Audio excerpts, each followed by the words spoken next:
বিজ্ঞান মন্দির, সল্টলেক সেক্টর 5। এখানে আমাদের ভেতরে ওপরের কাজটা হয়ে গেছে দেখালাম। এবার এখানে একটা বোর্ড লাগানো হবে।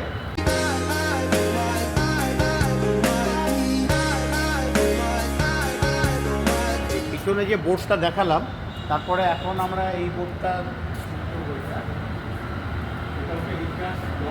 এই ব্লকটা এই ব্লকের হয়ে গেছে কিছু নিয়ে। আর এই বোর্ডটা এখন তৈরি করা হবে। এইটার উপরে আমরা প্যানেল লাগাবো, লাগিয়ে তার উপরে লেটারগুলো লাগাবো। এইটা সেম আছে এই টাইপের করে এটাকে আমরা ফিনিশ করবো, একটা সুন্দর লুক দেওয়ার চেষ্টা করবো আমরা। এটাও বোস ইনস্টিটিউটের কাজ। আর আরও একটা কাজ যেটা আমরা ফিনিশ করেছি সেটা আমরা একটু পরে দেখাচ্ছি।